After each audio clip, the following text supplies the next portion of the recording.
காரணம் இந்த துனியா நிலையற்றது, நிழல் தரும் மரம். இந்த மரத்துல நம்ம நிரந்தரமா இருந்துட முடியாது, இந்த மரமும் நம்மளோட வந்துட முடியாது. இந்த நிழல் தரும் மரம் நமக்கு தேவையில்லை. நஜீஸான துனியா வேண்டாம். நிரந்தரமான ஒரு வாழ்வு, நிச்சயமான ஒரு வாழ்வு நாளைக்கு கியாமத் என்னும் மறுமை நாளை நீ காத்துக் கொண்டிருக்கும் போது நான் ஏன்டா இந்த துனியாவை குடிச்சிட்டு இருக்க போறேன்? எனக்கு என்ன பைத்தியமா குடிச்சிருக்கு? மார்க்கத்தை ஒருத்த மார்க்க தேவைக்கு வரலைங்கிறான்னா விட்டுருங்க அவனை. ஏன்னா அவனுக்கு மார்க்கமே தெளிவா தெரியல.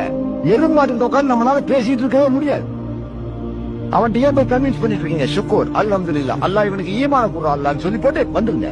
ஈமான் இல்லாத இஸ்லாமியனாக நீ வாழ்வது எத்த பீனம். அவனை நான் இப்ப குறைச்சலும் தயாராக இல்லை.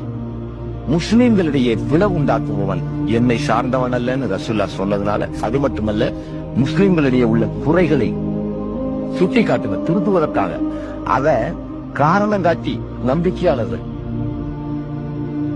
வெளியே ஓபனா பேசுறது எப்படின்னா, eating your dead brother flesh, dead ஒரு செத்த சகோதரனுடைய சதையை கடிச்சிட்டு போனதாக அல்லாஹ் குர்ஆன்ல சொன்னதுனால, நாசமா போங்கடா, வந்தவன் வாங்க, வராதவன் போங்க.